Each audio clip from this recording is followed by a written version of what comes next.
Hello, darling hearts. It's GAPS coach Emma here. Had a bit of a horrible week because the cat got poisoned and we were trying to nurse him back to health, and in the end ended up going to the vet and being told to go away and let the cat eat whatever it wants, but then ended up back there the next day with them saying he doesn't look like he's going to make it, eyes sunken, just dribbling for 3 days solid, hardly ate a thing. Gave him some raw milk and a little bit of activated charcoal, which usually helps with poisoning, but he was too far gone. And the vets basically said, okay, we can take him in and do kidney tests and hydrate him on a drip and keep him overnight, and just wait here while we do the paperwork. And then Billy had gone off into the car, weeping profusely because it's her magic cat. He's an amazing magic cat, and he's not with us anymore. Anyway, and they came. I said, oh look, I'll come back and pay the bill later, whatever. And they went, no, you've got to sign it off first. And so, they scrambled to the car with this piece of paper with all of the thing that they'd quoted me, and it would say estimate 700 quid, and it's like, I haven't got 700 quid. So what's the other option? 120 quid to have him put down, which we opted for, which is terrible. I mean, he was very far gone, and I had done everything within my power, all sorts of tips and tricks for poisoning and stuff that I would use for human beings. But apparently the vet, now this is the only interesting piece of information I got from the whole experience, well, and something else I'll tell you in a minute, but the vet said that they like to lick antifreeze. Cats like to lick antifreeze. So if there's a puddle of antifreeze on the floor and your cat isn't well fed, I don't know if, anyway, it might lick it up, and it's extraordinarily toxic to them. So really sad to lose him. But what it highlighted for me was we didn't have the choice really. It was like, have what healing we can give, said the vet, if you can give us £700. And at that moment, that kind of crux of life or death choices, you have to look at money, which is just absolutely terrible. I mean, you might call me a hypocrite because, of course, I'm promoting myself as a cookery school teacher to help you get on top of your health. And a lot of people actually wait until the 11th hour when they feel really shitty before they actually make the effort to do it. So don't do what they do, and, start doing it now while you're compos mentis, while you're not poisoned, because once you're poisoned, really poisoned, it's really difficult to do it. It's not difficult, but it takes more effort. I had one lady, she had 3 different autoimmune diseases. She couldn't even hold a knife to start cooking her stock. But she's come out the other side and is walking. Her testimonials on my YouTube channel if you want to go and see it. Rachel, can't remember her surname now. But anyway, so yeah, poisoning. The cat got poisoned, and then we were forced to choose life or death. It'll cost you this much money. And I was thinking, shit, is this what it's like in America? Where, you come in feeling terrible, poisoned, and they're like, well, we can do this, that, and the other for you, and it'll cost you this much. Here's the bill, and you're like, shit, what am I going to do? I'm dying here, and I've got to pay money. So the NHS system that we have here is an amazing thing. It's such a shame that it's been sort of taken over by the corporate forces who are, wanting to make everyone go private and pay. But, for those people who don't take full responsibility for their health using the food as the medicine, and they're not even aware of it, and they couldn't care less anyway, they just want the medical care, if they've got insurance or if they've got the money for it, good luck to them.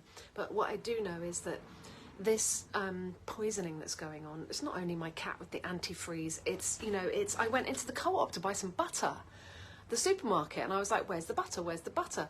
In amongst a myriad of about 25 different versions of solidified veg oil, there was some Kerrygold right at the top right-hand corner, out of reach, miles away, honestly, it was just all the veg spreads and then a little bit of butter up at the top. I was like, shit, that 90% of that shelf there in the co-op is poison. I'm not joking. You don't want that stuff in your system. Anyway, and this is the other thing as well. I was chatting to a dog walker. They were saying don't go up on the golf course because they've been spraying glyphosate on the tee to keep it nice and green. So the dandelions and daisies won't poke their heads up and interfere with the ball rolling for the golfers.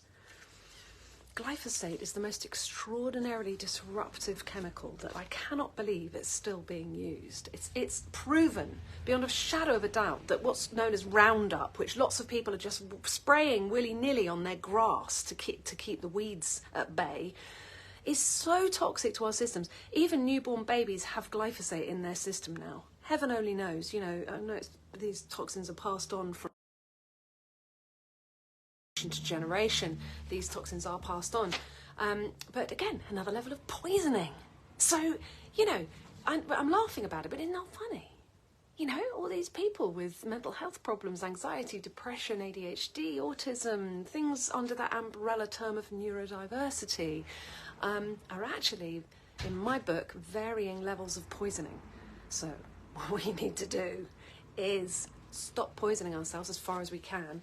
You know, we can take binders like clay, for instance, which actually hold on to toxins and help excrete them via the gut, but clay doesn't necessarily get into your cells. So there's lots of other things we need to do, like work with iodine. I'm going to be doing a little short about iodine specifically for Nutrient Nirvana, which is an excellent supplements source of supplements. They use gelatin capsules, which is just the bee's knees. So yeah. Glyphosate just wrecks our functionality, our function, your body's functioning on a cellular level. And it's ubiquitous, it's everywhere. You're getting microdose every time you have a croissant, unless it's from a, you know, absolutely secure biodynamic or organic source that you know hasn't been sprayed. So this is why we need to really fiercely grab the bull by the horns and start detoxifying today. Because what happens with these toxins is like we're a bucket and it just tops us up slowly but surely, little by little. We're overflowing eventually. When you start to overflow, that's when the chronic ailment hits and the doctor says, oh, I'm sorry, you have asthma and you have to just take this puffer forever and ever, amen. Or, you know, sorry, your arthritis, it's nothing we can do, but you can take these pills.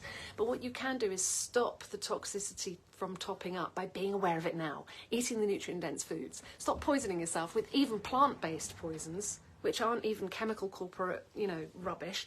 They're just plant-based, which I was just listening to the Western Aid Prize Foundation podcast this morning, and Sally Kay Norton had another little interview on there about oxalates, reminding me, you know, that chocolate, peanut butter, keto treats are not a treat, they're a poison. And, you know, we've just got to watch out, even potatoes. Anyway, come and join Hyperkids Bootcamp, because if, like me, you are, or were, I was, an exhausted mum with hyperkids, and behaviours were all over the place, and the family dynamic was basically antsy and angry and hangry and impatient and unkind. I felt like a terrible parent at one point.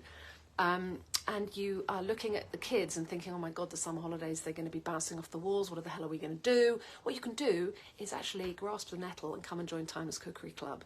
And then you can be, then you could join Hyperkids Bootcamp, and I can give you all the stealth health tips for how to get the kids to eat the food and not the opiates of the masses, because that's what it's like once you're hooked. It's really difficult. It's like an addiction. And I can help you with that. Anyway, darling hearts, see me at timelesscookery.com and have a beautiful day. Lots of love.